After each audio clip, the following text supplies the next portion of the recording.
when do you think EBs will generally be done with recruitment for summer 2024?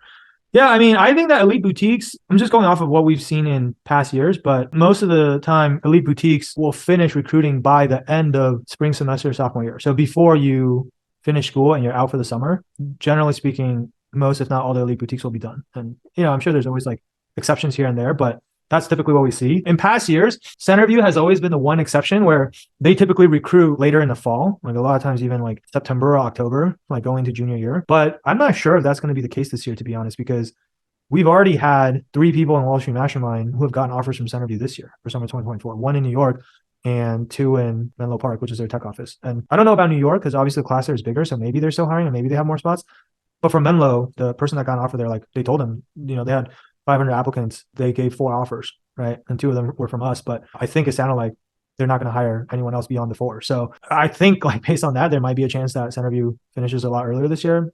I don't know if it's going to be before summer or not, but aside from Centerview though, for the most part, typically we see these elite boutiques finish by the end of sophomore year. So that's kind of what I'm expecting this year as well. And if anything, like every year it's a little bit earlier than the previous year. That's the other thing to keep in mind. Like it usually finishes earlier and not later. So if last year everyone was done by the end of sophomore year, like I don't see that changing this year either. One more thought on that, because I know some of you are probably thinking this right now.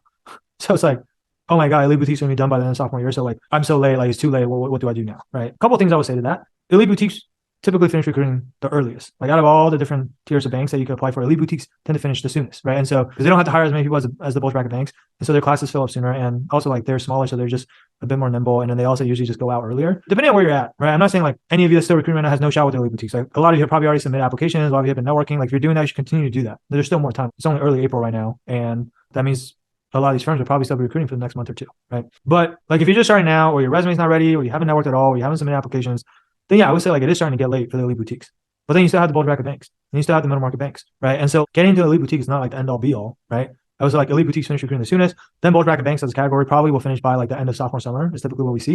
And then so like they'll go for probably 2 or 3 months longer than the elite boutiques, and then middle market banks typically will be recruiting all the way through like the end of the first semester of your junior year, right? And so when I say like these banks will finish by this time, obviously that's like as a category, right? I'm not saying like every single bulge bracket bank will be recruiting until the end of sophomore summer. Some bulge bracket banks might finish before the summer even starts, right? Like JP Morgan, they've been recruiting for a long time. They've done multiple rounds of super days. Like I actually would assume that they'll probably be done even before the summer starts. But I'm saying like as a whole, like there's probably going to be some bulge bracket banks that recruit into the latter half of summer. So, and the middle market bank, same thing. Like some middle market banks might finish by the end of sophomore year. Some will finish over the summer, and then like some will be recruiting into the first semester junior year. But you just have to keep at it. And for the firms that for sure are done, drop them from the list of firms that you are networking with along the way, because you don't want to be networking with firms that are already finished. That's a waste of time and effort, right? But you just keep going for whatever is still left. Like you always want to try to get into like the best of whatever is still left, right? Like that's the approach and mentality that you should have. And then let's say even if your goal is to end up at an elite boutique, a lot of people, they kind of think like, oh, well, like wherever I end up for the summer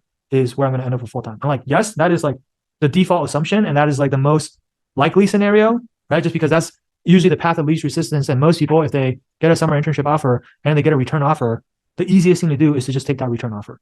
But that doesn't mean that you have to do that, right? So if you intern somewhere for the summer, let's say you end up only at a bulge bracket or a middle market bank. Like, by the way, there's nothing wrong with bulge bracket and middle market banks, okay? But like, let's say you only end up at a bulge bracket or a middle market bank, but your goal is to be at an elite boutique bank. Then all you have to do is just prepare yourself mentally to go through recruiting again for full-time recruiting, right? Which will happen at the end of your summer internship, right? And there's obviously other things you will have to do leading up to the end of your summer. Like you wouldn't wait until the very end of your summer to recruit for full-time. Like there's things you have to do from a networking standpoint and interview prep standpoint. You probably want to start that a little bit earlier, but if that's what you want to do, we can help you with that. You can come talk to us about it too, right? But we've had plenty of students that we've worked with in Wall Street Mastermind that went from a middle market bank to an elite boutique, or even from a regional boutique bank to an elite boutique for full-time. And so like, just get your foot in the door first for the summer. You got to be doing banking somewhere to even have a shot to recruiting for full-time, right? And so you still want to get into the best bank possible for the summer. And then like the better the bank you work at for the summer, the easier it's going to be for you to make that jump for full-time. That's just the first step of your career. That's not like the final destination, right? And I take it even a step further. Like even if you don't end up, if I just continue down with this, like let's say you still don't end up at an elite boutique for full-time, and that's your goal, right? And by the way, like you can swap out elite boutique for whatever. Maybe your goal is bulge bracket. Everything I'm saying still applies. Okay. Maybe your goal is middle market. Everything I'm saying still applies. But just in this example, let's say your goal is to get an elite boutique. Okay. You don't get in for the summer. And then like you improve on that over full-time, but you still don't get an elite boutique for full-time. Okay. That's fine. Then you can still lateral after you become full-time. That's basically what I had to do, right? Like I interned at Bear Stearns. Then I went to Deutsche Bank for full-time, which was like, I think an improvement, but not that much.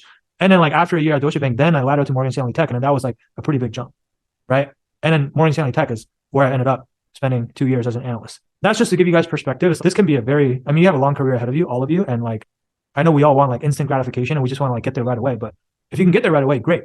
But if you can't, there's multiple paths to get to the same destination, right? And some paths might be a bit more long winding and might take a little bit more time, but it doesn't mean you can't get there. Hey, if you like this video, click the like button and hit subscribe to get more content like this.